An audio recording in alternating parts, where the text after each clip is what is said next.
Hello everyone, this is Brett, and thank you for tuning in to today's video. We are going to be doing a Cocteau Twins album ranking and non-album track song ranking. Before we get started, if you're new to my channel and have yet to subscribe, please click the subscribe button, and we look forward to interacting with you in the comments section. Before we dig in, I'd like to introduce my guests for this video. First off, we have Greg Fasolino, who has written for Creem, Fangoria, Faces, Trouser Press, Record Guide, Reflex, Guitar for the Practicing Musician. He is a music archivist curating a YouTube channel with loads of concerts and rare recordings and interviews. Once member of the band The Naked and the Dead, previously a member of the Bell Hollow. Got the CD there. Nice. Current member of the Harrow cassette tape. I think that covered everything. Greg, thank you for joining us. Thank you, Brett. And next up, we have Frank Deserto, also a member of the Harrow. I'll point to the one in the background there, the album. Writes the Systems of Romance music blog, writes for postpunk.com, curator of the recent Cherry Red Records compilation, Cherry Stars Collide, Dream Pop, Shoegaze, and Ethereal Rock, from 1986 to 1995, which coincidentally includes Cocteau Twins' Ice Blink Luck, which is an incredible track. Frank, thank you once again for joining me. Thank you for having me. All right, and then if you're new to my channel, my name is Brett. I have been doing this blog since about 2009. Member of the band Audra, former member of the band Black Tape for a Blue Girl, current member of the band Unto Ashes, which we just released a new album. Orchids Grew Here. There's the black. Thank you, Frank, for showing that one. And we just celebrated the 20th anniversary of our second album, Going to the Theater. So yeah, in addition to that, I am a music teacher as well. So thank you all for tuning in. All right, I don't know what he's showing back there, Frank. Showing you off, man. Yeah. I appreciate it. I appreciate it. So, little brief introduction on the Cocteau Twins. If you guys are out there watching and you're unfamiliar, formed in Grangemouth, Scotland in 1979 by Robin Guthrie on guitar, along with Will Heggie on bass. They were joined by Elizabeth Fraser on vocals in 1981. In 1983, Simon Raymond replaced Will Heggie. They recorded 8 studio albums along with 1 collaborative album with Harold Budd. 11 EPs, numerous singles and compilations before calling it quits in 1997. Dream pop, ethereal, post-punk legends. We are going to be covering the 9 albums, and then after that, we're going to be doing, because so much great material from the Cocteau Twins was not released on their studio albums. So we in order to get the big picture of the whole catalog, we're going to be ranking our favorite 15 non-album tracks as well. We will each have our own individual playlists, which will be linked in the description, as well as Frank's relevant links, Greg's relevant links as well. So be sure to subscribe and follow them. We're hoping you discover some songs maybe you were unfamiliar with. But before we get started, we're going to just do a quick little round of trivia to determine who chooses to go first or second. So let's just start with, we'll go clockwise here to me. This first question is for Greg. Oh, boy. All right. And it's not going to be Bloodsport related, although I do have my Bloodsport mug. All right. Question number 1. This famed Southeast London studio, built inside a deconsecrated church, was where the Cocteau's debut was recorded, along with other debuts by Depeche Mode, Yazoo, Dead Can Dance, Ride, and even some of Nine Inch Nails' Pretty Hate Machine. What is the name of the studio? Blackwing? Greg for 2 points. All right. Nice job. Over to Frank. Good job. Yeah. All right. All right, Frank. For the majority of their span, the Cocteaus were a trio. In the spirit of threes, name the 3rd track on 6 of the 9 Cocteau Twin albums. And you get an extra bonus point if you get all 9. Oh my God. on 6 of them. 6 of the 9, you got to get track 3. And you told us that, and I don't know if you mentioned this previously or not, but you were saying getting the song names correct. And that's, you're sadistic, man. You just got to get 6. Yeah, okay. I'm gonna fail at this so hard right now. I wasn't really thinking this kind of layered, this kind of mentality. But I'm not from Garland's.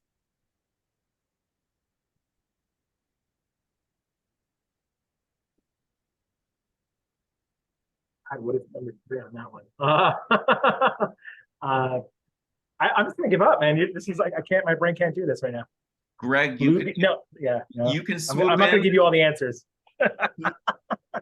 I think I'm going to admit defeat on this one too, because especially after like cramming for this show and listening to a million tracks, my mind possibly try to imagine the order of which comes first. That's exactly it. And by the way, humble listeners at home, we are big fans of this band and we know them pretty well. And this is embarrassing. I don't know.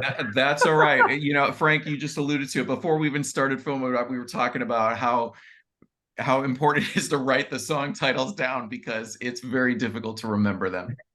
But I'm not pronounce them. Garland's.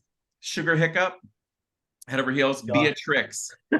Through the Dark Months of April and May, from Victorialand, Why Do You Love Me? Carolyn's Fingers, Ice Blink Luck, Bluebeard, and Tishbite. I was gonna say Bluebeard before I gave up, but I just didn't want to, like, no offense, Greg, if you did have this, I wasn't gonna give the cheat sheet because that's what happens with these ranking ones. Yeah. Anyway, man. All right. So no point on that one. So this is the third and final question. Right now, Greg is in the lead with 2. All right. Following the release of the band's second EP, Peppermint Pig, bassist Will Heggie left the Cocteaus and was recruited to join another Scottish band, Dead Neighbors, who then became Lowlife. Lowlife would release 5 studio albums between 1986 to 1995.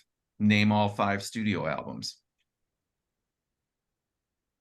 Wow. My mind has actually gone blank, even though I have all of those albums and really love them. So I'm going to let Frank have this one. I think I could do this. Maybe I could do this. I have the Dead Neighbors record too. It's in the stack of stuff on the floor. So Lowlife is Diminuendo. I'm gonna go out of order. Godhead. There's the Rain EP, which we have here, but we're not counting that. Permanent Sleep, which goes with the Rain EP on CDs. That's how I need to get there. So there's 5, you said, right? Yep. Godhead. Why am I forgetting the third one? The fourth, yeah. And like Greg said, yeah, the mind's blanking because I'm just a head mess. So I've gotten those 3. I'm gonna give up. I have them too. Sanatorium. That's it. And Gush. All fantastic albums. All great. Such a great band. And Frank, let's throw you a bonus to get on the board here. Thank you. So related, another connection to the Cocteau Twins, who was Lowlife's manager? You said you were gonna get me on the board here. Yeah. This isn't widely known? No, I didn't know this. Brian Guthrie, Robin Guthrie's brother. It was? Yes. I guess it isn't wildly known. All right. So Greg, you were the victor in this round of trivia. So you choose whether you want to go first or second. Well, since I went first the last time when we did Dead Can Dance, I'm going to give Frank the opportunity to go first on this one. Gentlemen.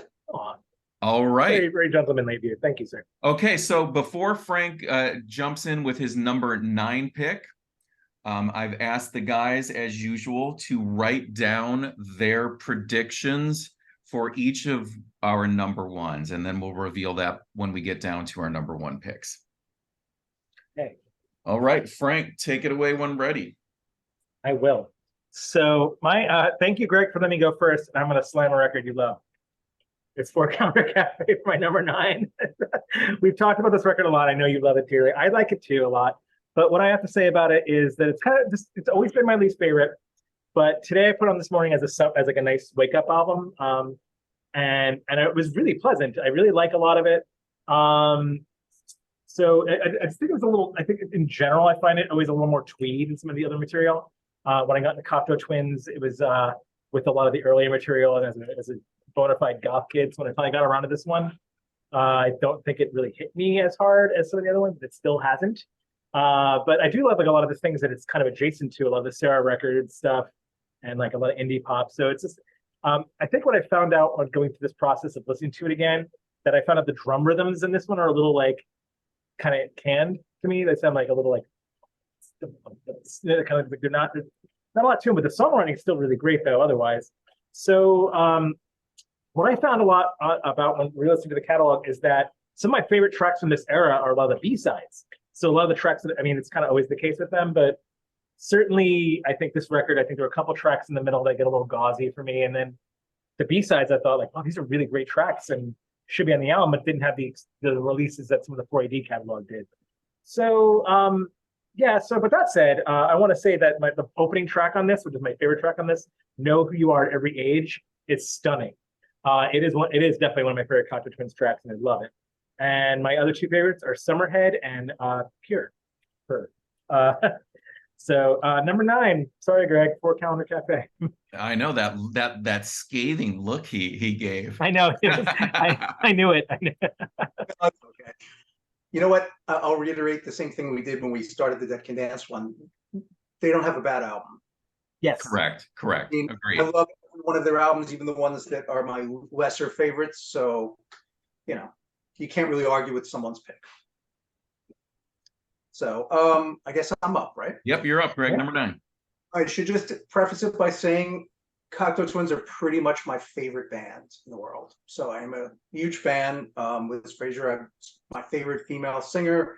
Robin Guthrie is my #1 guitar influence. Been a fan since 1984, and I worship them. But you know, we have to rank them. So that's just what the way it is. So number 9 will be The Moon and the Melodies.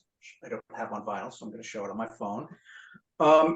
I really enjoy this album, but I had to pick it last because I feel like it's not quite on the same level as the other ones. The instrumentals, which I assume are, you know, heavily comprised of material that was introduced by Harrow Budd, who they collaborated with on the album, are nice. They're pretty, but they're just, I would say, this is an awful thing to say, but it verges on slightly boring to me in places. I still really like it a lot. Ironically, I feel like 1986 is probably my least favorite year for Cocteau Twins albums, but I love the EPs from that era. And I feel like if they had taken maybe the top 3 or so or 4 songs on this album and added in some of the tracks from the EPs, it would be in my, you know, close to one of my favorite albums. But it's still a good album. I'm going to pick for songs She Will Destroy You, Eyes Are Mosaics, and See Swallow Me. All right. Number 9 for me. Sorry, Greg. 4 Calendar Cafe. So this was the band's 8th album, 1993, their first after leaving 4AD. As you said, Greg, there's not a bad album. In fact, I like this album a lot. I like the songs. Why it's number 9 for me is I never fully liked the sound of the album. To me, it's very polished, kind of borders on adult contemporary to me, especially the song Bluebird during the choruses. 3 favorites: Summerland, Evangeline, Know Who You Are at Every Age, as Frank already talked about. Also that song, Theft and Wandering Around Lost, is a beautiful song. Just beautiful harmony. You know I mentioned Bluebeard, sorry. But I mean, beautiful vocals and harmonies, and the pointed lyrics. Are you the right man for me, or are you toxic for me? That line always kind of stands out. Some of the moments where, you know, Liz's lyrics are, you know, discernible. But but my number 9 pick, Four Calendar Cafe. All right. You know, I would actually agree. You mentioned it about adult contemporary. As a dad now, that means maybe why it's grown on me over the years. But it's the most conventional, I would say. I forgot to mention this. It feels like the most like her lyrics are becoming more understandable. So Right. To some that may be fine. There's always these memes around about what are Cocteau Twins saying, man? And that answers the question on that record. But maybe some of us wanted the mystery. Anyway, number 8 for me is going to be Victorialand from 1986. I was listening to this one again this morning to refamiliarize myself with it. And it hit the spot after, waking up after a long day yesterday. It felt really good to put on this, and it was like a nice easing into the day. It's very cloud-like, a lot of saxophone work, text, just lots of textures, kind of felt like steel guitars all over it.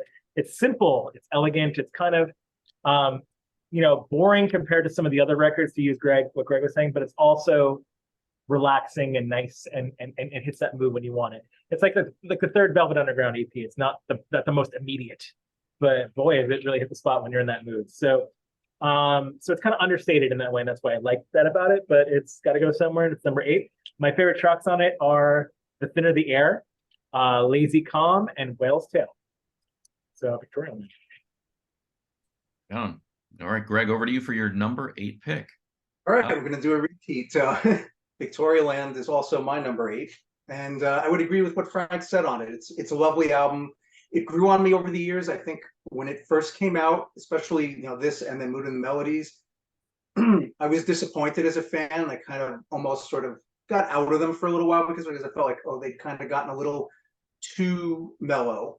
And jumping on how, like you guys said, that Four Calendar Cafe maybe flirts a little with adult contemporary, I feel like this album flirts a little with new age ambient, and I like that, but I feel like it's a little overrated on many Cocteau Twins fans lists. I also feel like I really miss the bass and drums on this record, and it sounds kind of funny because they have a drum machine, you have a world-class singer and guitarist and bass player, but I feel like on all the other albums, the drum machine kind of tethers Liz, and she's kind of like going out into the stratosphere, but there's this tether that it kind of locks it in with the rhythms, even if they're subdued.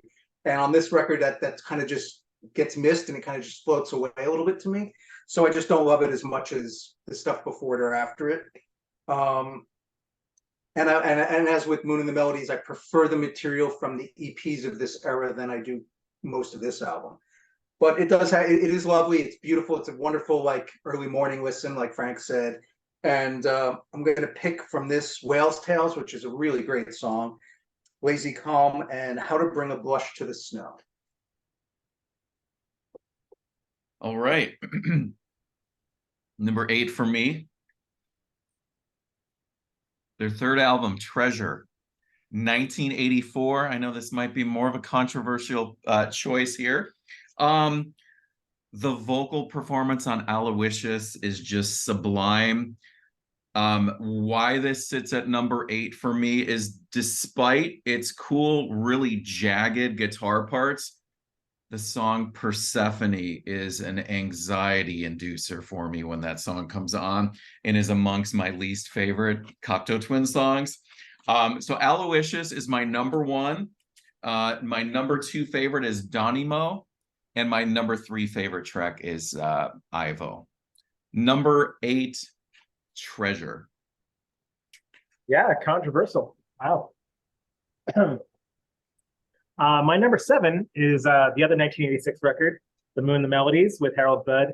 I love Harold Budd, by the way. I know he's a disciple of Eno, but a lot of people don't talk about him as much as they do Brian Eno. And actually, a quick sidebar, I found out that Brian Eno wanted to come in and produce them, or they wanted to get Brian Eno, and he gets to the studio, and I forget which album this was for, finds that you guys are all set. Like, we don't need Brian. You didn't think he needed to help. But anyway, in general, though, Moon the Melodies, I think what Greg said about it being some pieces being Harold Budd pieces, I think that's actually truly the case. They were definitely his songs. that he brought in, and the other band members wrote on top of them a little bit, and Liz doesn't sing on those.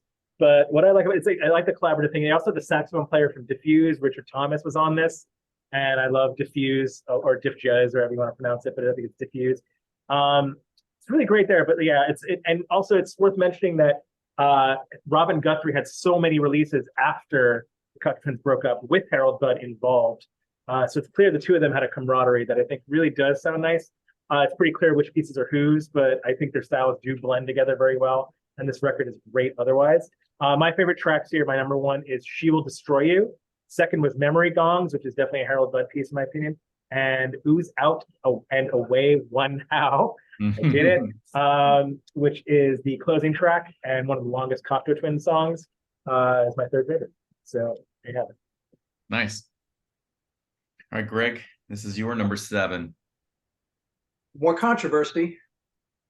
I'm going to have to pick Treasure here, which was a tough choice because I do like this album a lot.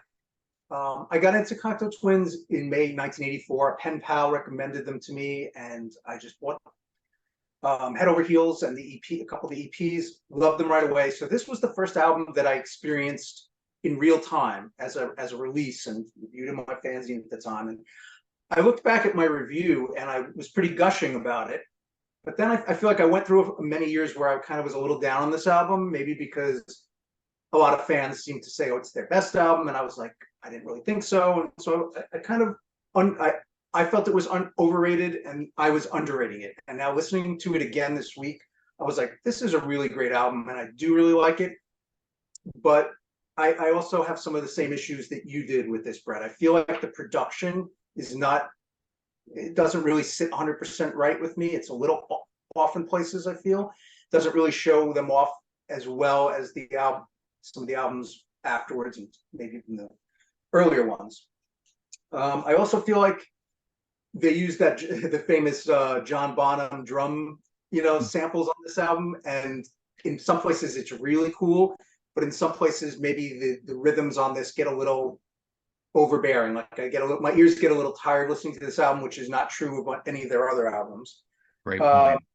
Also, while I said before, Liz is my favorite female singer on this album, sometimes she's a little sing-songy for me, and I don't love that as much. I like her when she's more melancholic and not quite as sing-songy. So, and funny enough, we talked about I mentioned the production on this album. I think Robin agrees because I've read stuff where he says he doesn't like this album very much.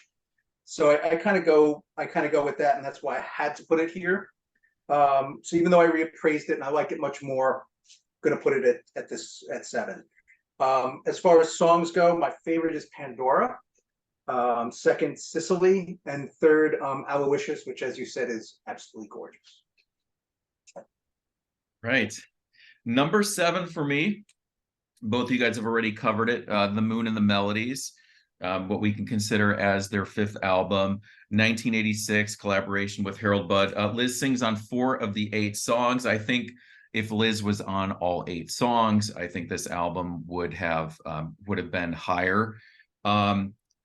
The sax work on by Richard Thomas, I think his parts on this and on Victorialand also are really crucial to the sound of those records. It just sounds, this record I used to put on, this to me is like, goes hand in hand with, I know we talk about this in every video, the Sleeps with the Fishes album, like that and this were like late night listens for me all the time.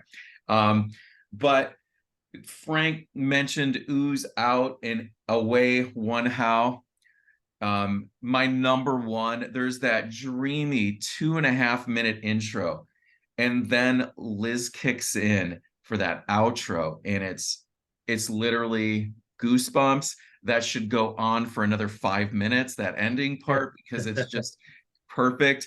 My number 2 favorite, See Swallow Me. Number 3, Eyes Are Mosaics. But I feel like, what also kind of, without, the fact that Liz isn't on all the tracks, but I think, Greg, you had said this, some of the more real Harold Budd moments feel detached from Cocteau Twins. So that is another reason why it kind of separates a little bit. It needs to be represented because it is part of the catalog, but those couple tracks where it feels very ambient and very Harold Budd detaches it, and that's why that also kind of moves it down for me a little bit more. But still love the record. All of these, The Moon and the Melodies, number 7. All right. So number 6, is that right? Yep. I know I made a lot of faces while you guys were bringing it up, but my number 6 is also Treasure. And I think you guys summed it up so well. Greg, actually, you summed it up perfectly, I think, when you were like saying that the drum samples, as cool as it is to have that John Bonham chip, it gets a bit repetitive and overbearing. I don't like the production on it either. I find it to be a little grating in spots. And overrated as an album, and I've always kind of yeah, I listened to this too, and this is the one that kind of changed on my list. I was like, maybe I'm just being hard on it. Maybe it needs to be at number 3. Maybe it really is that great. But then, you know, when I was putting the list together, like really studying it this morning, it just was like, no, I still have my issues with it. But it is a great record. It seems like also Robin and Co thought it was very rushed and underdeveloped as well as with the production. So I think a lot of the songs don't go where they want to go. It's what I will say though is I do like Persephone. I know it gives you anxiety, Brett, but I like that about it. But yeah, it's not like a song I'm going to put on every day. But when it does like just like rock me when it comes on when I'm in the mood. But I'm not usually in the mood for this album often. So what I think when I select it, it becomes I just want to be there. So my first favorite track on it, which I don't think anybody mentioned, was Lorelei. No love for Lorelei, eh? Lorelei I find to be like just like Christmas. It's just a beautiful, uplifting song. Just kind of the way it shimmers was always a favorite moment for me in their catalog. I know it's like a big, well-known track, but I love that one. My second favorite track, Persephone, because like I said, when it hits me hard. And then the last track, Donny Mo, is my favorite. Mm-hmm. And you know, fun fact, I think wasn't this the record that Robert Smith said he listened to when he was getting ready for his wedding? I mean, yeah, people really love it. And here we all are. A little lower on our lists. Number 6, Treasure. All right, Greg, over to you for number 6. My number 6 is their last album, Milk and Kisses from 1996.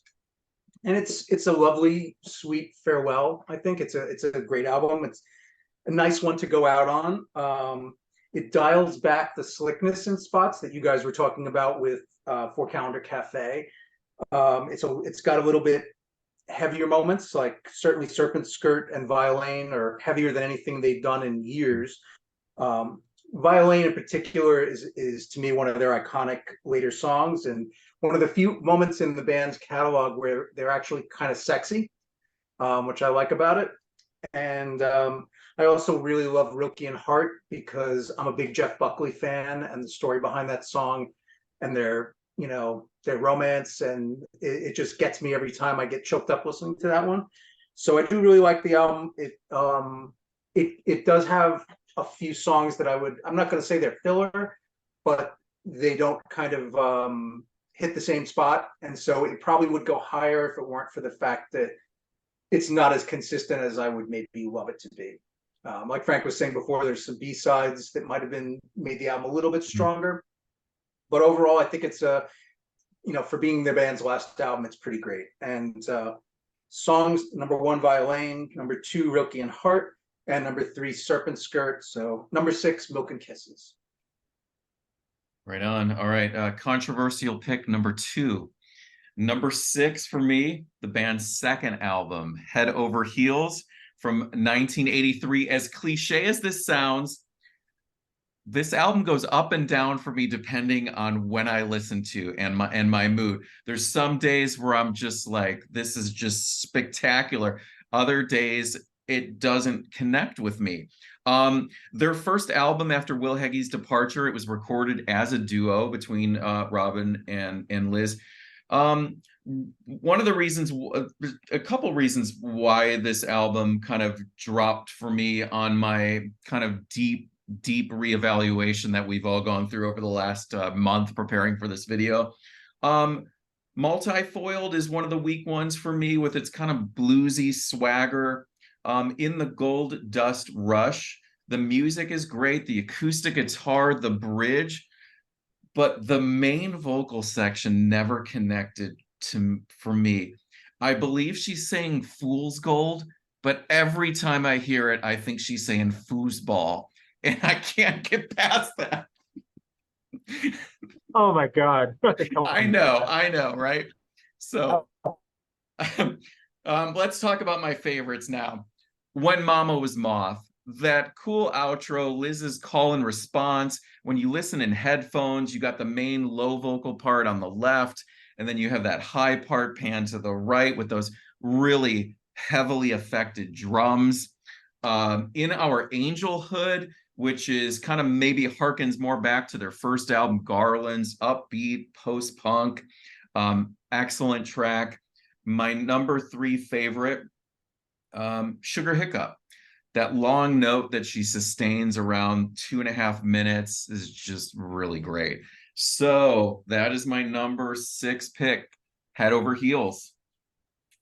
All right. Wow.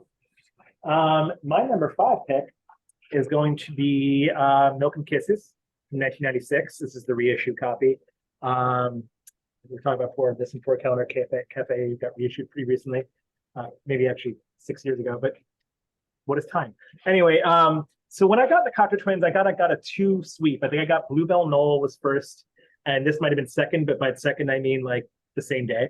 It was the only record, the CD when I got it was the only record of theirs that was left in my college radio bin that wasn't stolen, and I stole it. So great story. And like Greg said, I think it's maybe it's a little front loaded. And I think that there's heavy tracks on it, and those are the ones that kind of really grab me, and then it does kind of maybe lose focus towards the end. But I really do love a lot of it. I think it does fix a lot of the issues I have with 4 Calendar Cafe, and it does absolutely have it's a great swan song. It feels like they were kind of 4 Calendar Cafe has there's a lot of stuff going on in the band's life at that time. Milk and Kisses was kind of like they're trying one more time to really bring it together, and then they just couldn't make it work. So I think they're really trying hard to put out a great record, and it shows. I think there's a lot of strong focus on this. So, but I also agree about the B-sides thing. I had that written down here as well, like Circling Girl, Alice, is great moments that are missing, that are not on here. Also really want to point out the Otherness EP and the Twin Lights EP, both kind of from this era as well, that are really great. Twin Lights being acoustic versions of the record, and Otherness being, there you go. And Otherness being the remixes that are done by the Mark Radcliffe and Seafeel, another band that's called Electronic Cocteau Twins, if you will, from that era. I think there's a track on Cherry Souls Collide by them. Anyway, it's also worth checking out some of the Fei Wong stuff they were doing. I have a lot to say about it. It's a cool era. They actually were really prolific, it seemed, at the time. So my favorite tracks on this one, already mentioned, are Violin and Serpent Skirt, number 1 and number 2. And number 3 is Treasure Hiding. So Milk and Kisses. Right on. Over to you, Greg, for your number 5. All right. Number 5 is, I guess, semi-controversial because I'm ranking it a lot higher than you guys, is 4 Calendar Cafe from 1993, their penultimate album. And I can totally understand where both of you are coming from on the criticism. It is a little bit more adult contemporary. It does have a lighter feel. But I just have such a soft spot for the album because, first of all, it has my favorite song by them on it, which is Know Who You Are at Any Age, which to me is one of the greatest songs ever recorded. I just am so emotionally attached to that track and the lyrics. And then there's some other ones that are similar, like Squeeze Wax, I love, and Summerhead. Those will be my 3 favorites. It does have a few things that I don't like about it, which is why maybe it wouldn't rank even higher for me. I agree with you. The production could have been a little less polished, especially songs like you mentioned. I think Brett Bluebeard, not my favorite. I wish that it had maybe had a little bit more energy to it, a little bit more density. I don't like the cover art, which sounds weird, but Cocteau Twins are known for fantastic cover art, and I think this was the first album where I was kind of like, I'm not sure I really like the cover. Not that really affects the ranking of the album, but it just adds to the sort of, I'm not really sure if this was thought out perfectly. but I do like the fact that I feel like Robin Guthrie's arranging skills really advanced a lot here. I feel like he was doing some really interesting things on, especially on those songs I mentioned. So this is going to be an album where the great songs make it rank high for me because they're so great, even despite not all the material being that as good and the production maybe not being as vivid as we would have liked. So number 5, For Calendar Cafe. Right on. Know Who You Are at Every Age. Just this title of that alone is just such a great title.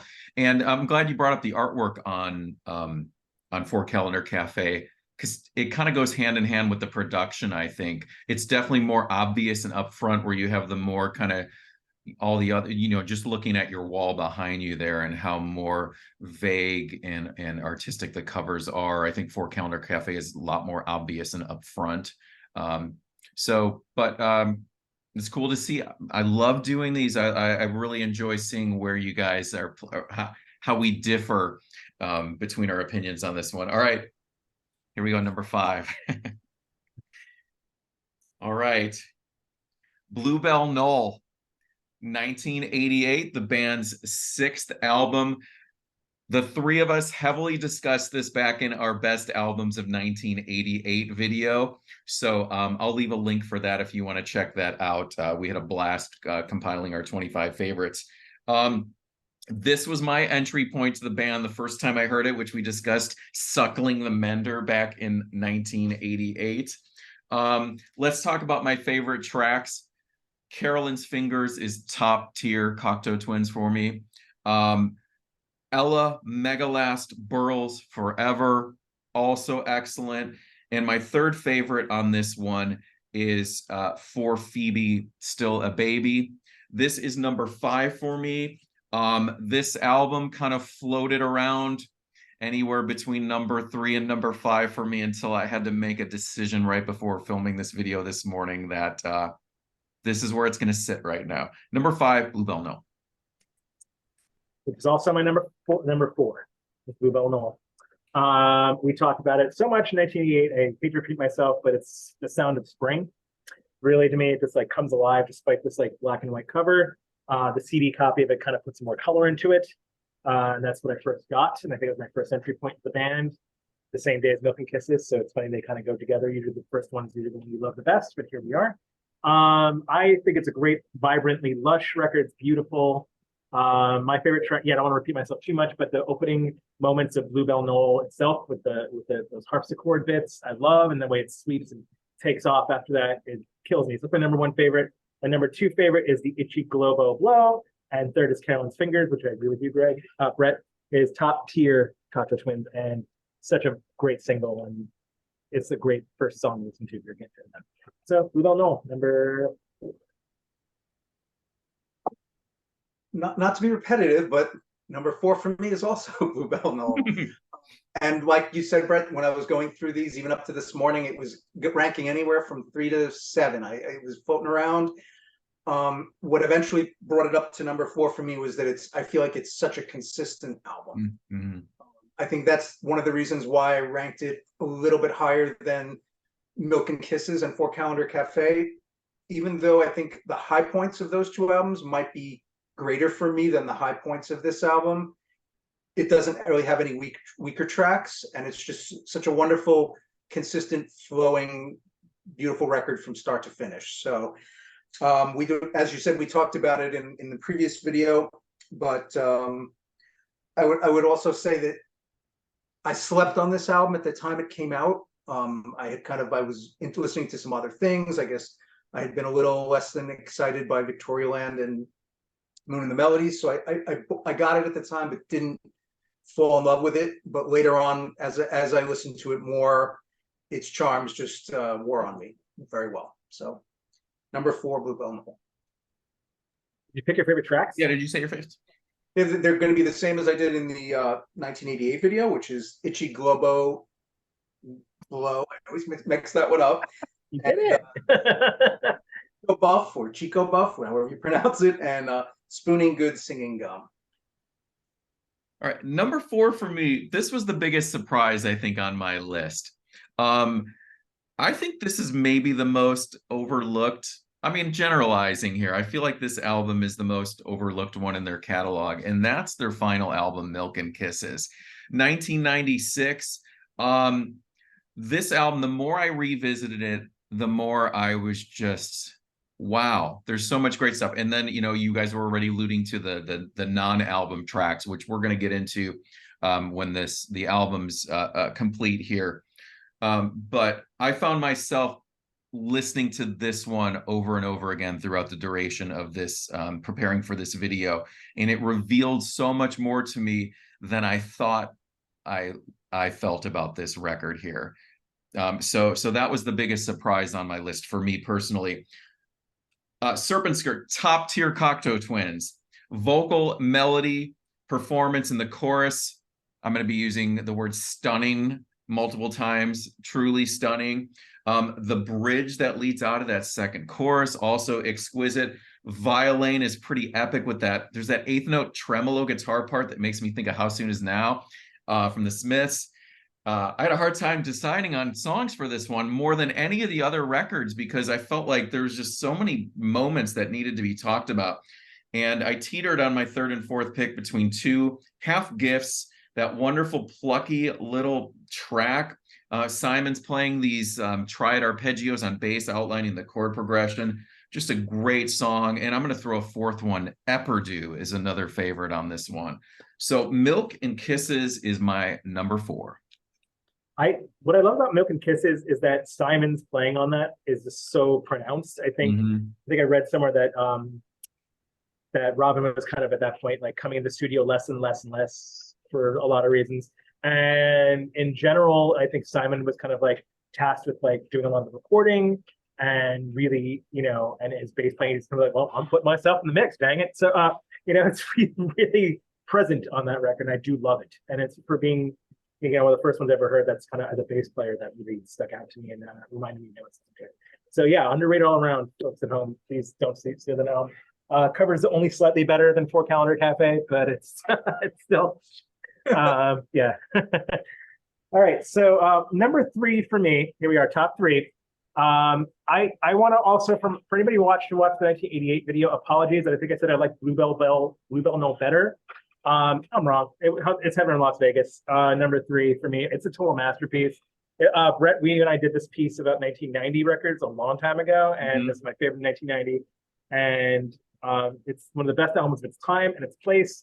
I think what happened with this over the years is I have a lot of friends who think this one's kind of overrated, and I'm like, yeah, man, down with your idols, and just kind of like affected my mood on it. And then when you put on, you're like, guys, like, I mean, whatever, it's okay to have your opinions, but nah, like, I shouldn't let that influence me so much.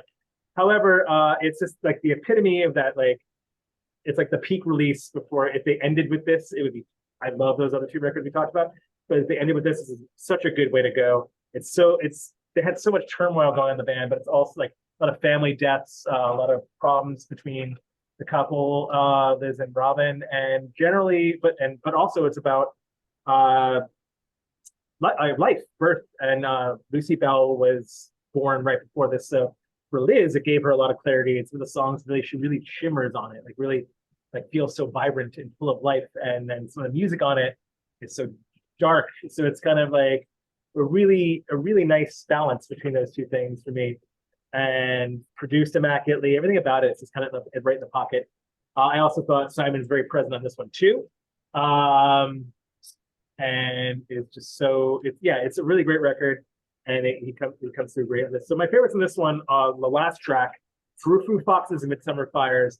It is the way it builds beautifully, and just like that circular chorus. It just, I mean, it says Brounder, but like just the way it just kind of goes in like circles and just swirling, and I love it. It's one of my favorite, if not top 5 songs they've ever done. The opening track, Cherry Colored Funk, also a favorite. And my third favorite, I really had a hard time picking the third favorite because there's I Wear Your Ring, which is amazing, and you know, 50-50 Clown, but I'm gonna go with Heaven in Las Vegas, the single, because it's kind of a perfect track in the same way Caroline's Fingers is. And yeah, there you have it. Heaven in Las Vegas, 1990, number 3. Nice choice. Number 3 for me is the band's 1982 debut, Garlands. Here's the cassette version. And I was actually originally thinking that this was going to rank a little lower for me because it is a little murky. The production isn't quite as lush as some of the later albums, but on re-listening to it, I just can't deny how great it is. It's got a real incantatory power that just runs through the whole record, start to finish. Doesn't have a weak track on it. I particularly love Will Hedges' bass playing on this album. I'm a guitar guy, but some bass playing just kind of floats my boat. And his work on this album is so memorable and so unique. You could tell it's him right away, which you can then hear in Low Life. He has this distinct style, and I just really love the way he plays with Guthrie on this record. And I would say too that this is the one album I feel that it really kind of wears its influences on its sleeve a little more than the later ones do. You can really hear the Banshees influence on this album, and I'm a Banshees fan, so that doesn't bother me. But it's a great record.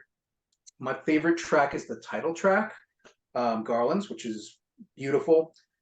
Second would be Blind, Dumb, Deaf, another really intoxicating track, and then Wax and Wane, which is a classic, and I love the Deftones cover of that song too. So obviously a lot of other people are wowed by it as well. It's been influential. So number 3 is Garlands.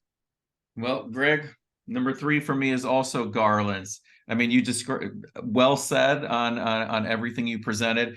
The star of this is Will Hedges' bass playing, super creative. And Robin's guitar player is particularly really dissonant in places on this album, and the combination of the two is just very striking. Post-punk, experimental. It's dark and gritty. It's an intense record. My favorite track is also Garlands. When his bass kicks in with those octaves, and then it switches to those really high strummed parts. It's just so well executed. As I said earlier, highly creative bass playing. Second favorite is Blood Bitch, and third favorite is Wax and Wane, as Greg, you also said. But excellent. Yeah, their debut, 1982. My number 2 pick, also Garlands. Yeah, and which is great. All 3 of us have this ranked so highly because in the original, any review of it, any sort of fan ranking, it just seems like people don't love this record. They talk about the influences, Susie X-Mall, wearing it in the sleeve. I don't know when that became a bad thing to sound like something that you love and to, I don't know. It's not derivative in that way. That there's so much original playing on it, like you both talked about, that I love it. And actually, I find this record in a good way. It kicks my ass. Like, I'm exhausted after I listen to it. It's only like it's 8 tracks, and it's just like a perfect 8-track record. There's not too many of those. I feel like it's not bloated, no, like all killer, no filler. But it's just like, wow, it's just such a brutal record in that way. I love it. It's the beats on it. It's like the 808. It's just like, it's almost like a hip hop album in that way. It's the way it just like slams. I can't believe no one's picked up in all the hip hop sampling, guys. Give me a kickback when you finally decide to sample this album and pick these tracks, because yeah, it's great. And we already talked about Will Hedges' bass playing. I really love Low Life as a bass player. Like Low Life and Dead Neighbors. Actually, I think Will joined Dead Neighbors right after their second, right after the first 2 records of Dead Neighbors were very psychobilly, and then they kind of had Will Hedges immediately. They got right into the post-punk sound after with that 3rd record.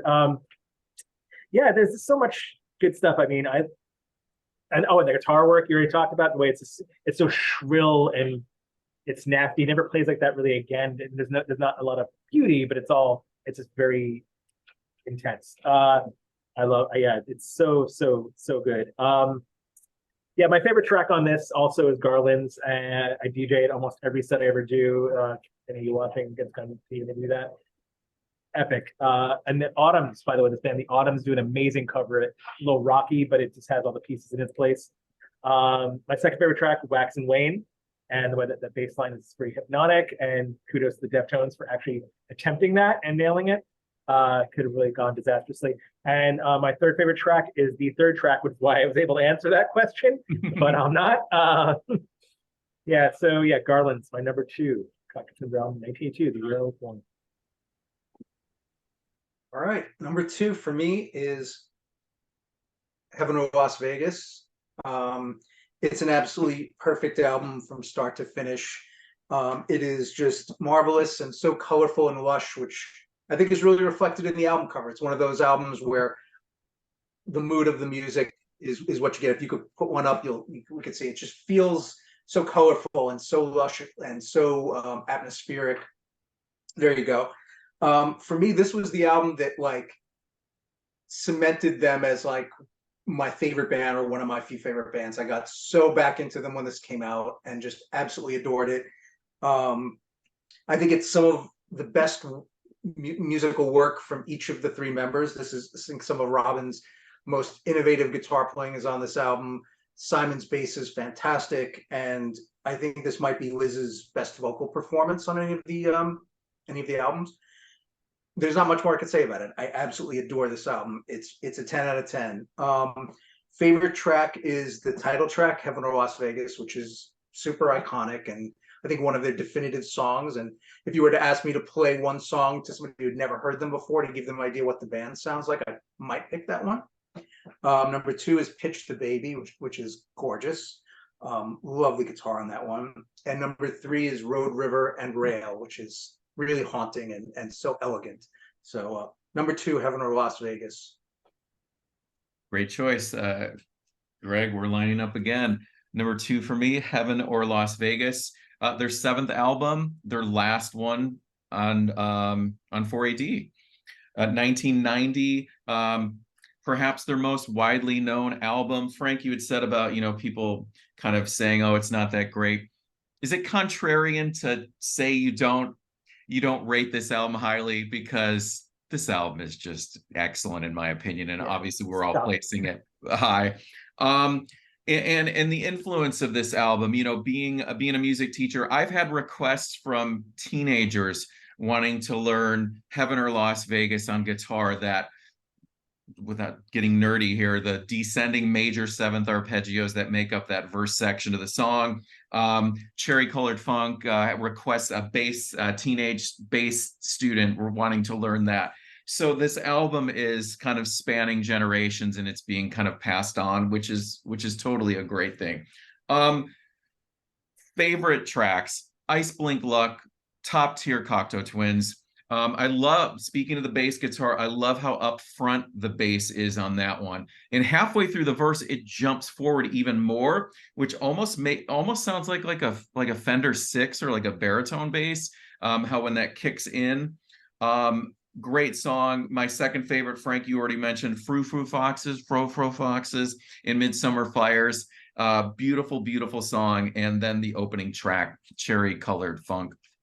That is my number two, Heaven or Las Vegas.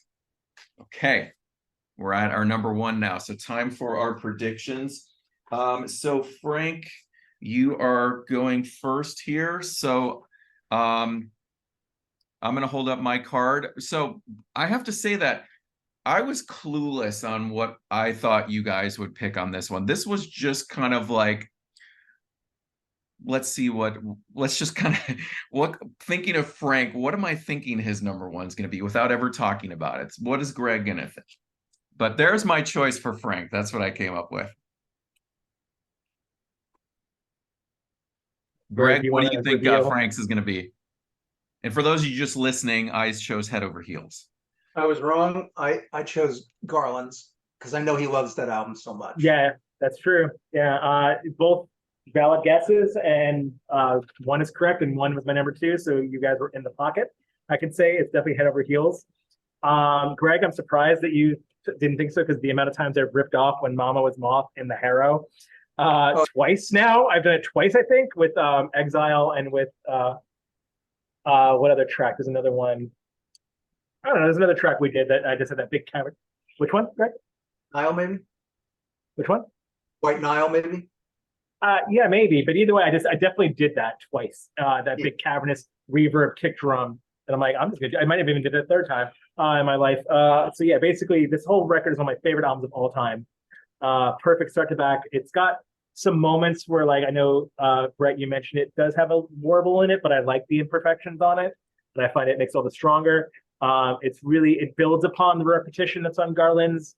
I miss Will Hagee, and I don't, but there's still great bass playing on here. I know it's Guthrie doing it, Robin, but it's still really, really excellent in that way. And yeah, it's just this testament to how much this album means to me. It opens so ominously and ends so relentlessly. With like it drags out. So it's so yeah, my favorites are on here. 5-10-50 fold with the saxophone squall and just the way like it just sounds like it's shouting down from the mountains. Is my favorite track on here. My second favorite's In Our Angelhood. And I was gonna say My Mama Was Moth, which we've already talked about. I'm gonna say My Love Paramore, and I love the way that that kind of chunky, the kind of runs, like it just runs the way through the whole song. I just love that about it. I was listening to it this morning just to reevaluate it, and I can't say enough good things about this record. If you haven't heard it, give it a shot. Yeah, head over heels. Now, before Greg reveals his number one, if for those of you watching, please stick around after the number one reveal, because we're going to tackle our 15 favorite non-album tracks as well. So we're over at Greg's number one. I was completely wrong on this one. I went wild card on this one, but I was just have this thought maybe Greg's going to pick Milk and Kisses, but I was off on that one. And Greg, I should have known your favorite too, but I picked Heaven in Las Vegas. Wow. Okay, well, it was up there. It was close. So I know we've talked. Yeah, but we have the same favorite. Is Head Over Heels. It's the album that got me into them, and it's probably my all-time favorite album of all time, period, or at least right up there with Tyrannosaurus Rex, Unicorn, and Chameleon Scripted the Bridge. I absolutely, words cannot express how much I adore this album. It means so much to me. It is an endless font of influence, as Frank said. I mean, I don't know how many times and how many different bands I've ripped off Musette and drums on guitar. It's such an iconic album for me as a musician, so inspiring. There's not a single thing about it that I could say that would be even tiny bit negative. I love every track to death. Some of the things I wanted to mention, my favorite song is, weirdly enough, because Brett didn't like it that much, is In the Gold Dust Rush. It's probably my second favorite Cocteau Twins song. I've never gotten tired of that song. I love the way the guitar just sounds like it's melting. It's just like that. Here we're gonna get nerdy. This like minor chord that just goes. It's just so beautiful. And I actually love the vocals and the lyrics, because even though I have no idea what she's singing about, I've actually gotten involved online in discussions about what the lyrics of this song actually are, because nobody really knows and they've never divulged them. I'm gonna go and die on this hill that she's, even though I know it's not accurate, that she's saying the wane of the Scorpio full moon. Because I've always thought, for 40 years now, I've thought that that's what she's saying, and I love that line, even though I'm sure it doesn't exist. So that one. Number two, In Our Angelhood, which, as you guys said, is like one of their most post-punky numbers, but it's just so perfect. I love the bass on that, which is actually played by Robin. I also miss Will Hagee, but Robin really does a great job on this album, I think. I love, as you said, When Mama Was Moth is my third favorite. I love how cinematic it is.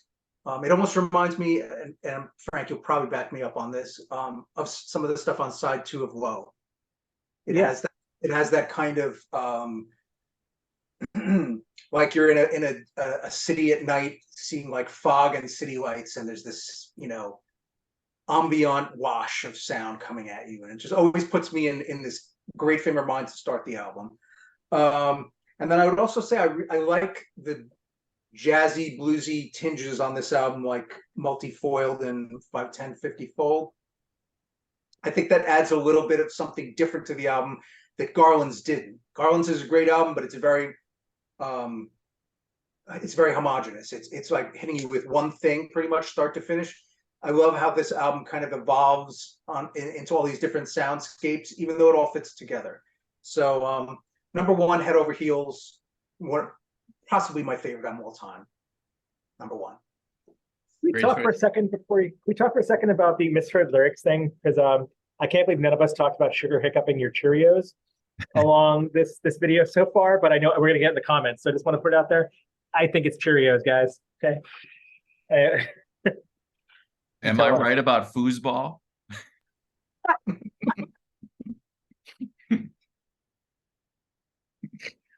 All right, it's over to me, right? Number one. All right, what'd you guys come up with? I also picked you for Vegas. I don't know why. I thought both of you would have had Heaven in Las Vegas as your number one.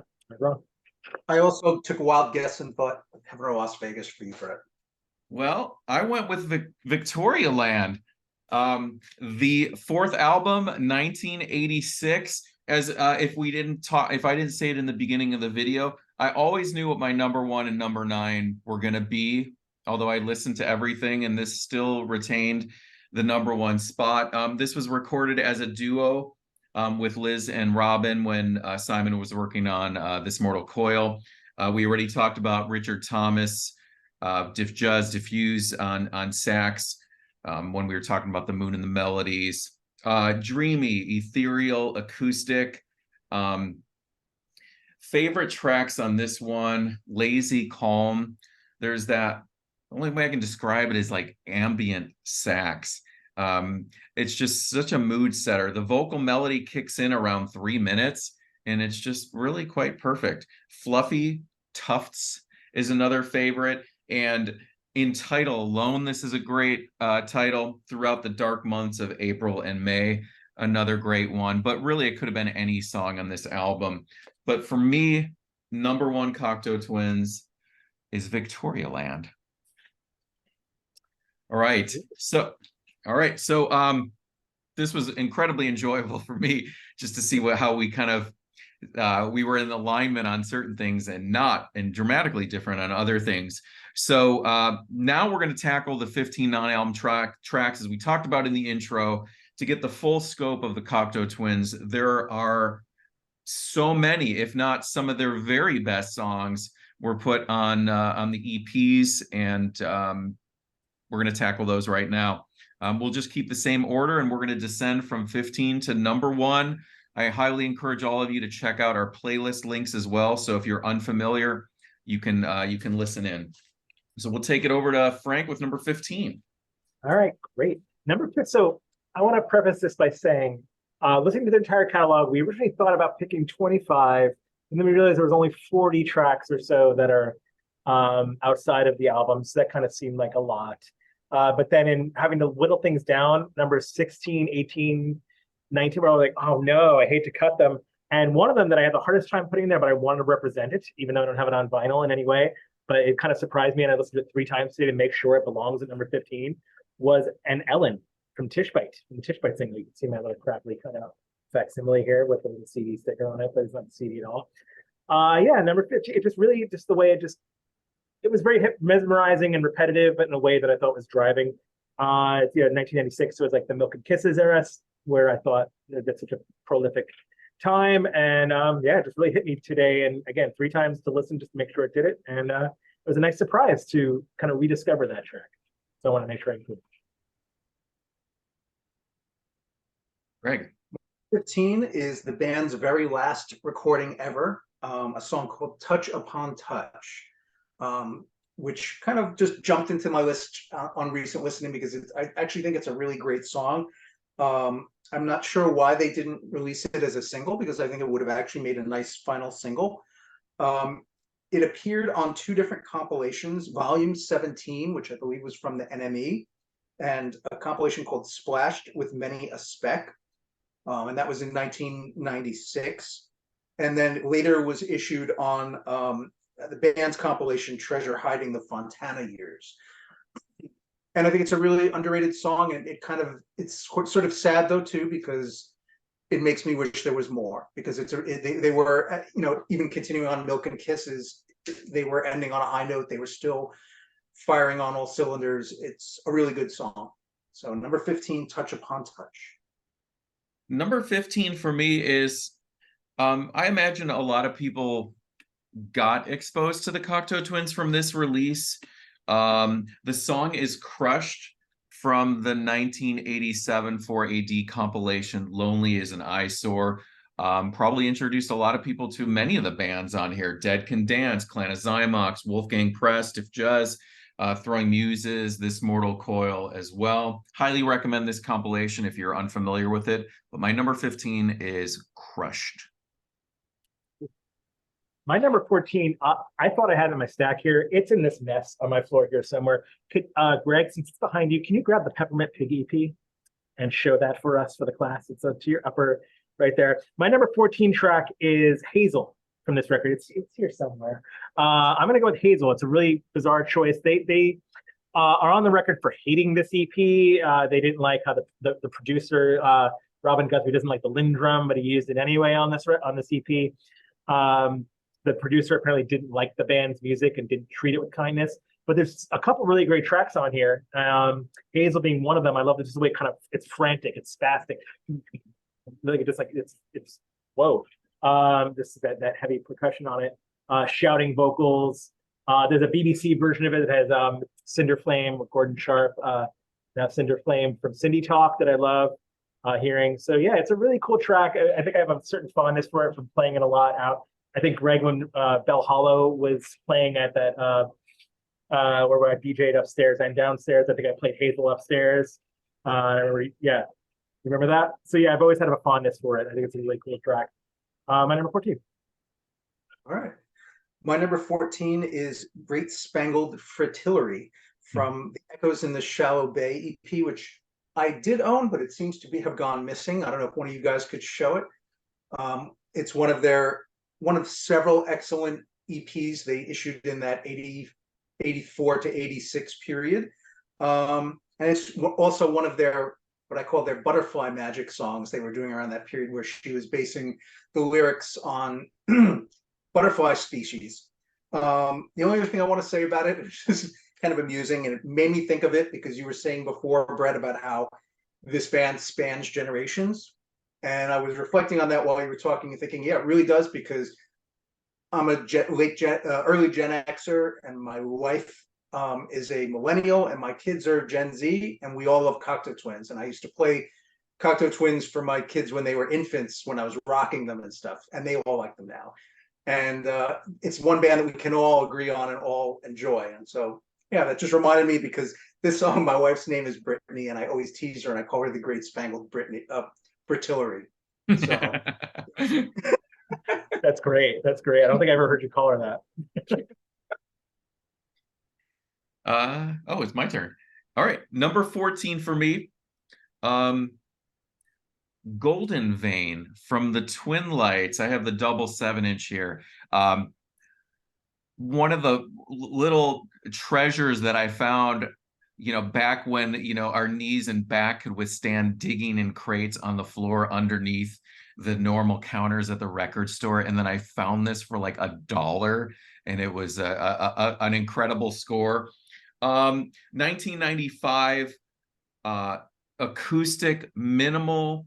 I think it's a super deep cut. I think it was the only track on this one that was exclusive to this one, because the other 3 songs on here were in their original form on other albums, Rilke and Hart, Pink, Orange, Red, or EPs, and Half Gifts. Liz's vocals are almost operatic on this one. Just an amazing vocal performance. And that's in my number 14. This is Golden Vein from the Twin Lights EP. Great.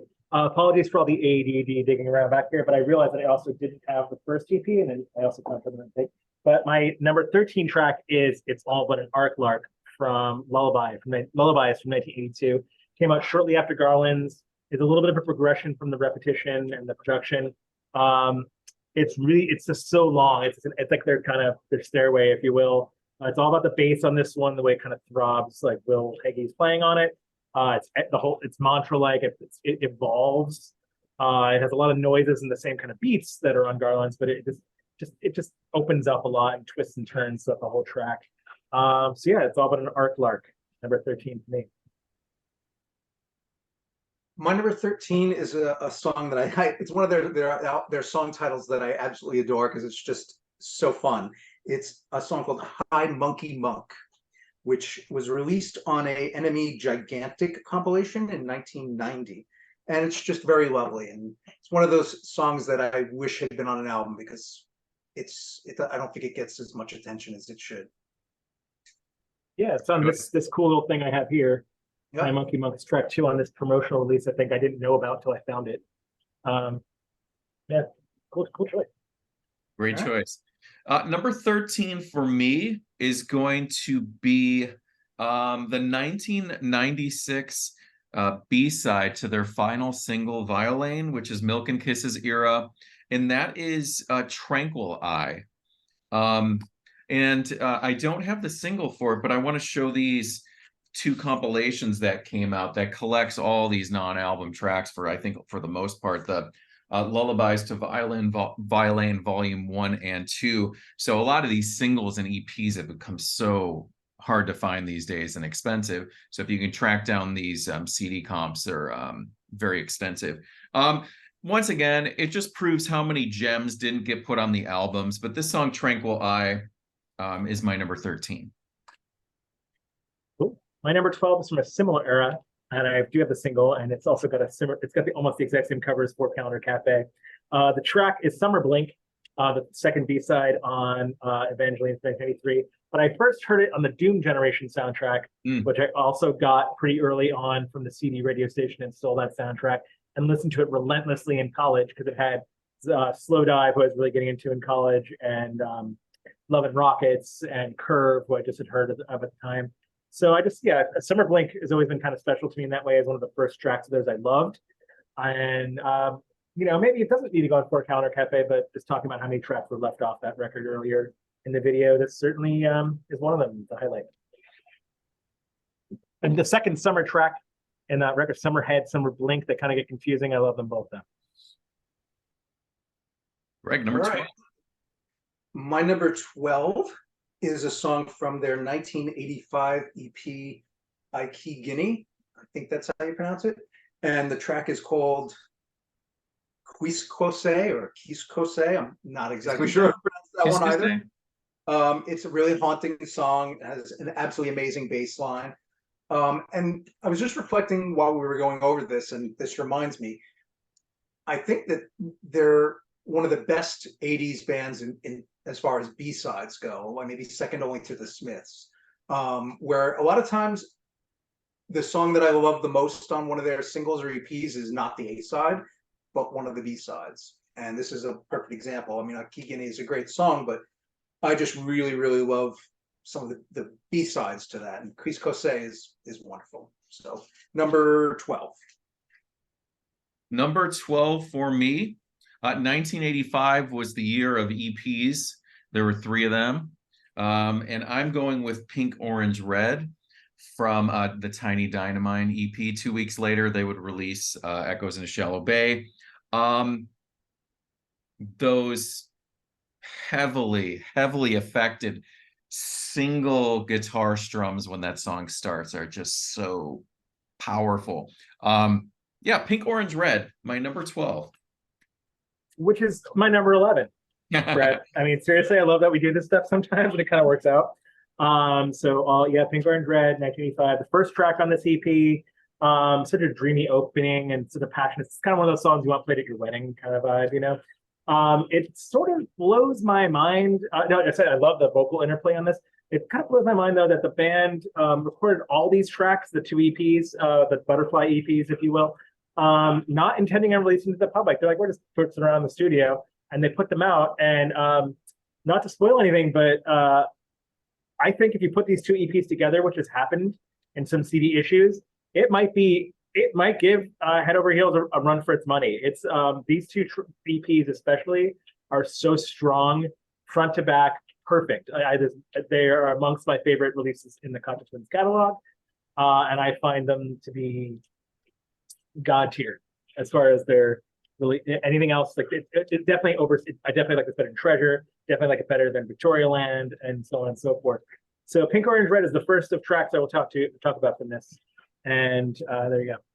And I have the reissue of that EP, and they did just that by putting them back to back, and it plays like an album. Yep. pretty bad. One of us. Anyway, I good. agree with you, Frank. Before I pick my own next one, I would just say you're totally right. I don't really understand why they were put out that way. It seems almost like weird in retrospect. Like, why not just put them? They didn't have an album in 1985, a studio album. Why not just put them all in one as an album? Like you said, it would probably be in my top 3 or 4 albums. All the songs are great.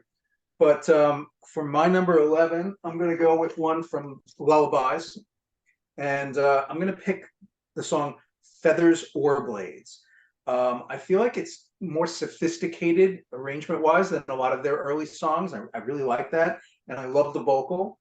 I'm actually not super crazy about the 2 EPs in between Garlands and Head Over Heels. I feel like that's some of their weaker work compared to before and after. I'm not sure why. It's like, maybe it's like the production issue you talked about. Like, I don't really care for Peppermint Pig very much. I know some people really like that, but of all those songs on those 2 interim EPs, this one is the one that I really love. So, Feathers or Blades. Great choice. Number 11 is one that I don't have, so I'm hoping one of you guys can show it. It's the song Dials, which was a B-side from 1990 to the Heaven or Las Vegas promo single, also included on that Reddish EP box set on the bonus disc. Thanks, Frank. It's there on this pump.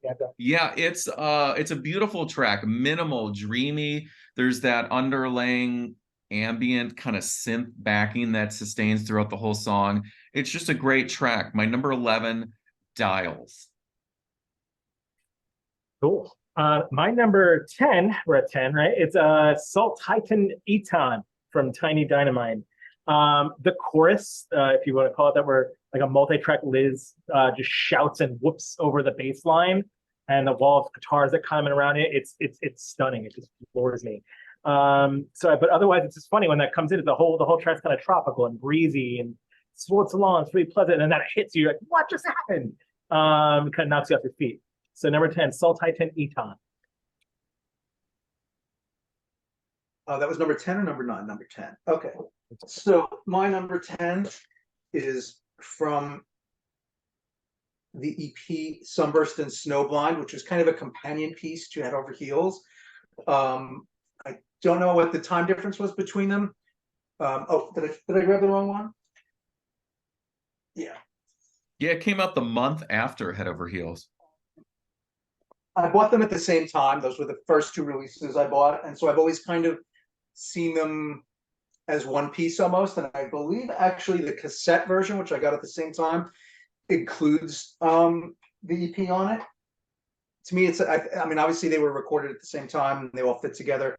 And it's an amazing EP. I think it's probably my favorite EP in terms of all 4 songs being outstanding. And this song is no exception. It's a joyous sunlit waltz is how I would describe it. I just love it. So number 10, Hitherto. Well, I'm going to go with my number 10 also from the same EP. I'm going to show it on the Pink Opaque compilation that came out back in 1986. Keeping in line with the sound of Head Over Heels, just, what Greg was talking about, but I'm going with the song from the Flagstones. Great track. That's my number 10. Cool. 1980. My number 9 is Pale. I'm just going to keep these 2 EPs on standby. That's the other one. See, there you go. Did I do that? Did I actually show Tiny Dynamite when I meant to show it because of Mr. Chalamet? Fantastic. Well, that being said, my number 9 is Pale Clouded White from Echoes in a Shallow Bay. And it's the strum of the guitars, the treated piano of it, the delay pedal manipulation. It's really playful, but it's dark. And number 9, Pale Clouded White. All right, Frank, you're going to be happy with this choice. Number 9 for me is the lead track on the Spangle Maker EP from 1984. Totally iconic song. I love the EBow work Robin Guthrie does on this song. I play EBow, and I always found this very inspiring. It's just a classic track. It's one of their songs that you can't imagine was not on an album. but it's, there you go. The Spangle Maker. I feel like I don't even know if we've had any crossover yet. And between us, so this is pretty fascinating that we, with only 15 songs to choose from, that I don't think there's been anything that's crossed over yet, except now. Well, let's wait. Number 9 for me, Greg, you talked about it. Frank and I applauded. Feathers or Blades. From I don't have the Lullabies EP, so this was their first EP from 1982, released 3 months after Garland's. I have it as the opening track on the Lullabies to Violin compilation. Will on bass, upbeat, post-punk.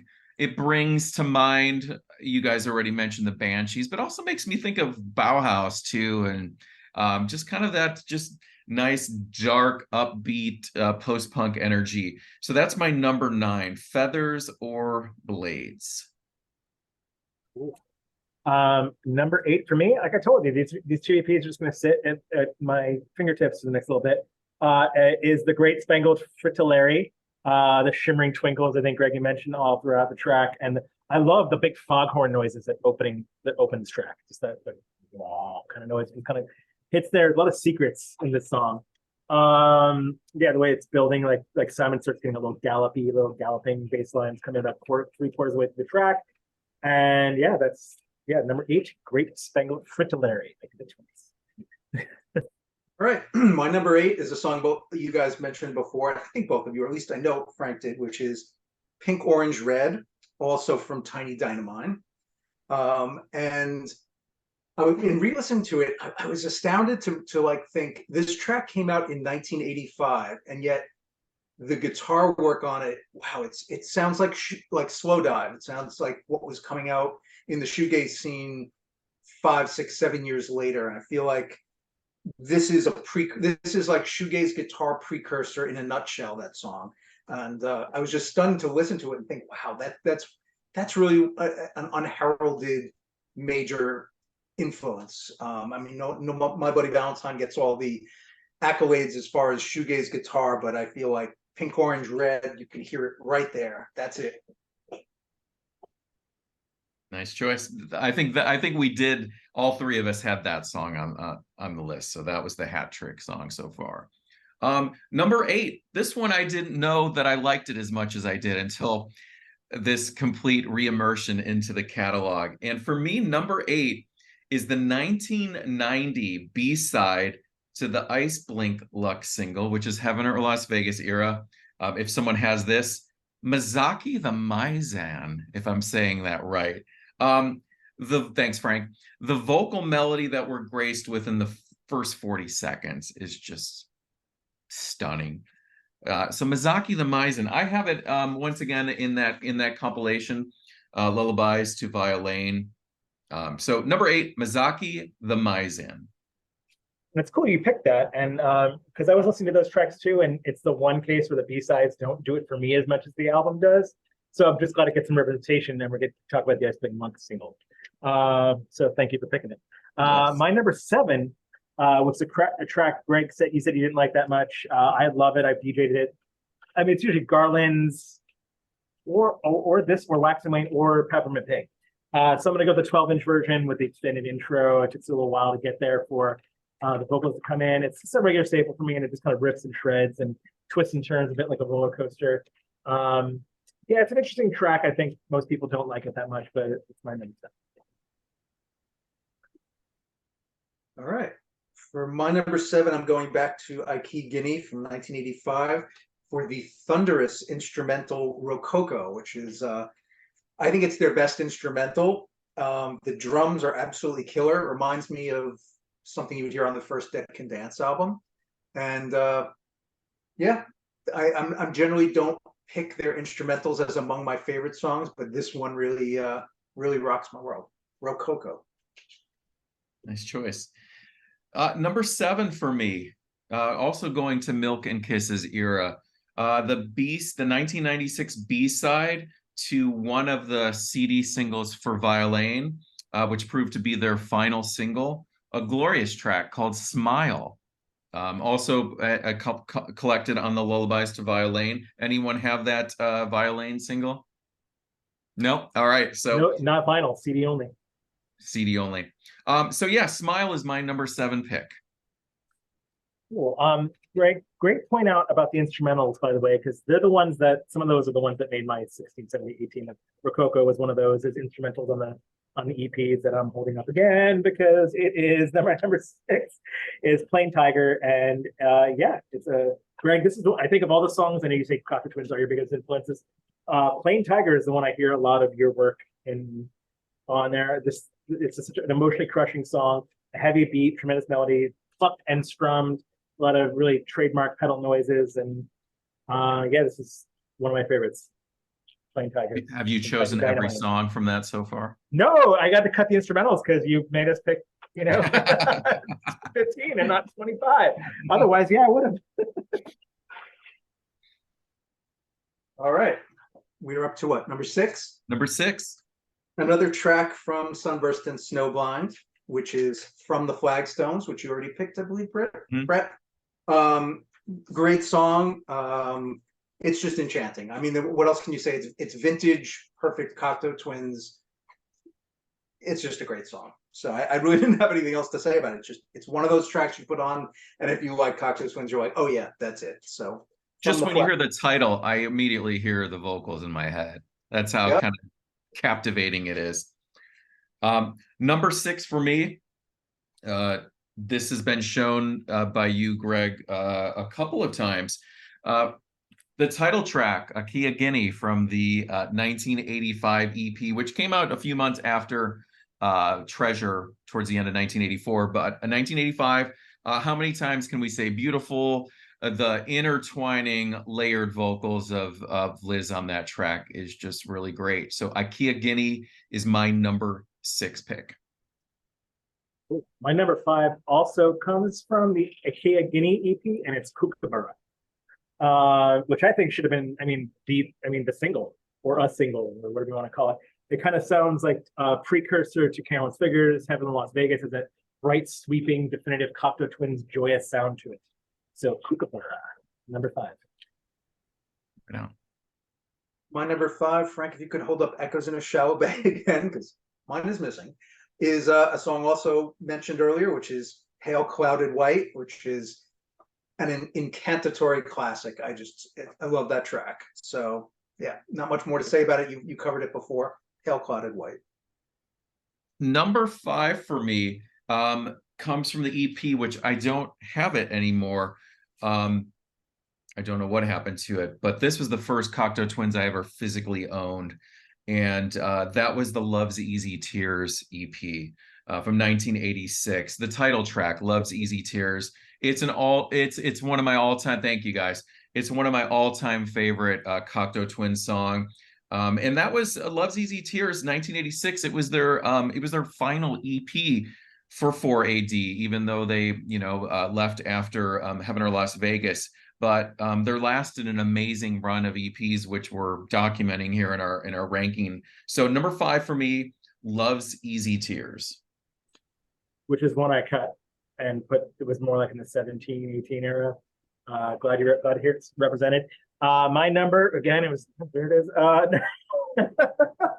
We're at number 4, and my number 4 and the last track I'll mention in this era is Melanella. Like the throbbing sound to it, the way the multi-layered vocals. Just love it. Just how it kind of sounds folky and pagan in that way. Yeah, Melanella, number 4 from Echoes in a Shallow Bay, 1985. My number 4 is the last non-album track from Sunburst and Snowblind, Because of World Jack. What a great song title. I think this is one of their fastest songs, along with Hazel and In Our Angelhood. It's really up there, and I kind of like that about it. I love the elegant piano that's added to it. I assume that's Robin Guthrie. Fantastic. And yeah, I love this. I think this begins the era of, I love these enigmatic song titles. So Because of World Jack, number 4. Nice choice. Number 4 for me, I cannot but help think of my 6th grade teacher back in Chicago who would have us sing these songs none of us had ever heard of in the class. And the song, maybe you guys are familiar with it. Kookaburra sits on the old gum tree, laugh, Kookaburra laugh. From 1985, Frank, you just mentioned this one. That song explores kind of Liz's lower register at times. She hits those kind of lower, deeper tones, which I wait for. I love that song, Kookaburra, from 1985's Akia Guinea EP. It's just so fun to say it. We'd all just do it. 1, 1, 2, 3. 1, 2, 3. Kookaburra. Anyway, cool. We could edit that part out later, maybe. Number 3 for me has been talked about already, and it's a very early favorite of mine in the same spectrum of stealing Milk and Kisses from the college radio, getting Blue Bell Knoll, downloading Heaven Head Over Heels, which had the EP attached to it on CD as well. So it's Hitherto. And I got it from like the Napster LimeWire server, when you used to download those days. And just the way the melodies ascend and then go back down with the doomy reverb drenched shimmer. Just just Hitherto. I'm just kind of stunned thinking about it. All right, final 3.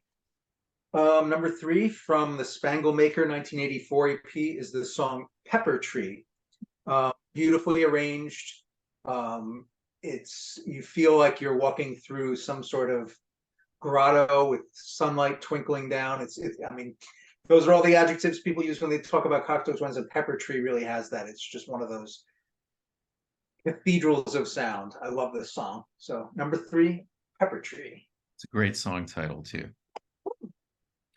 Number 3 for me is also going back to 1986 EP that was released between Victorialand and The Moon and the Melodies, and that is Those Eyes, That Mouth. Those stabby kind of swaying vocals, and then it just explodes into this just sublime chorus. That is total top tier Cocteau Twins for me. Those Eyes, That Mouth, 1986's Love's Easy Tears. Which I'll show again for you. There you go. My number 2 is a really underrated song in our catalog. I don't hear a lot of people talking about it. I feel like it sounds a lot to me like Pearly Dewdrop's Drop, but it's not. And it has that same vibe though. It's from an Enemy comp in 1984, and it was re-released on the 1986 Pink Opaque collection. And it is Millimanary. I love this song so much, and I wish people gave it more of an open, an open discussion about it. Maybe it could have belonged to, I think it should have been on Treasure. I know it didn't have the drum chip, which is probably why there was a unified sound on that, but it's one of my very favorite songs of theirs, period. And if you haven't checked it out, pretty much you can only get it on this now, unless you have the Enemy comp from 1984, Millimanary. I had a feeling you were going to pick that one. That was the one I was my final cut. That was my number 16. Oh, I see. Really great song. And I do wonder, like, it should have been a single. It's actually a pretty catchy track. Yeah. But maybe they figured this was a good selling point for the compilation, introducing them to the American market type of thing. I don't know. But good choice, Frank. My number 2 is one that you picked before. It's my 4th overall favorite Cocteau Twins song, and it is Plain Tiger from Tiny Dynamite, 1985. And this is the one I was lucky enough to get to see the band live once in September 1985 at the Ritz in New York City. And if you ask me what's one memory that you recall the most vividly from that concert, it was them playing Plain Tiger, which I think had not come out at the time, so I didn't know it. And I just was like, what is this song? This is so mesmerizing. It just blew me away, even though it was a live version. And then when the EP came out, it's always been one of my favorites. I think it's one of Liz's most regal vocal performances.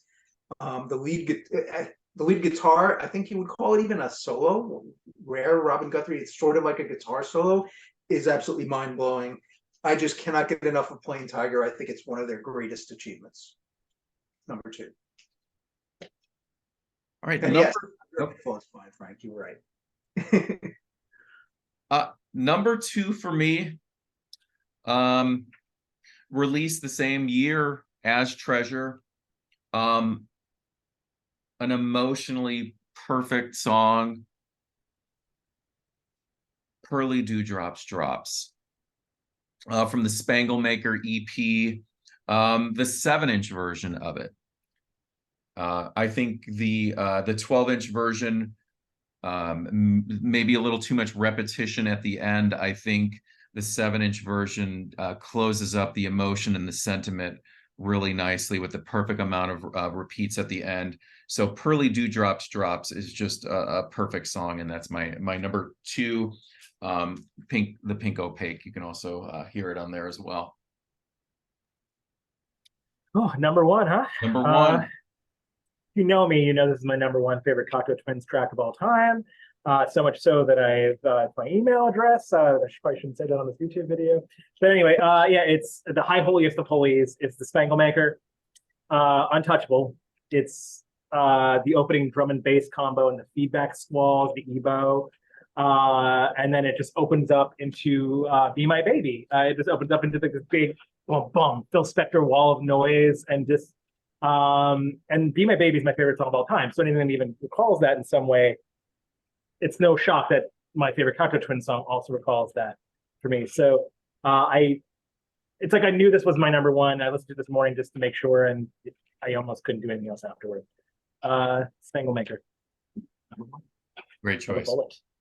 Number 1. Brett, you picked this one. You said pretty wonderful things about it. So it is Those Eyes, That Mouth from the 1986 EP Love ZZ Tears. To me, this is pretty close to being the perfect Cocteau Twins song. It's my 3rd favorite song by them overall, after Know Who You Are With It at Any Age and In the Gold Dust Rush. It is absolutely hypnotic. It feels to me like the guitar is dancing. It's just so marvelous. Yeah, I mean, again, this is much like what was the one I mentioned before that was like a perfect Cocteau Twins song. This to me is like another one that I would play. Oh, we talked about Heaven or Las Vegas during our album discussion about songs you would just play someone to give them an idea of what Cocteau Twins are about. Those Eyes, That Mouth would be right in the running there as far as like perfect Cocteau Twins. Essential. Right. My number 1 choice, my favorite Cocteau Twins song, The Spangle Maker. And I want to tell you why. So from 1984, title track to the Spangle Maker EP. All right, the last minute of that song. So the only way I can describe it is this way. It is the buildup of years of grief and loss. And in that last 1 minute of the song, all of that grief from loss comes out in this like emotional downpour, almost like you lock the door of your bedroom, you run outside and you just let it all out and it just pours out of you. That is what that last 1 minute of that song is like. And every time I hear it, it just stops me in my tracks because you just feel things just shedding from you, all this emotional weight. And that is just the perfect Cocteau Twins song. So Frank, I'm right there with you on the number 1. Yes, The Spangle Maker is my number 1. Beautifully said. Yeah. Thank you. That we did it. All right. So all 9 albums, 15 non-album tracks. Once again, we're going to have playlists so you guys can check out exactly how we've kind of unveiled these so you can listen into each of our individual choices. Frank and Greg, this was a total treat, not only just doing the video, but this full immersion of Cocteau Twins over the last month or so since we settled on this video. So thank you guys for being a part of it once again, and for all of your research and all your discourse and insight into these songs and into this band. So thank you once again. I encourage everyone to check out both Greg and Frank's, not only their musical work, but their YouTube channels and their blogs. Great guys all around and incredibly knowledgeable in so many styles of music. So once again, thank you, Frank and Greg. I thank you guys all for watching. And we're probably over close to the 2-hour mark. So, but what a treat. So Frank, Greg, thank you once again. And we will see you guys next time. Yes. Thank you, everybody. Thank you, Brett, Greg. Much love.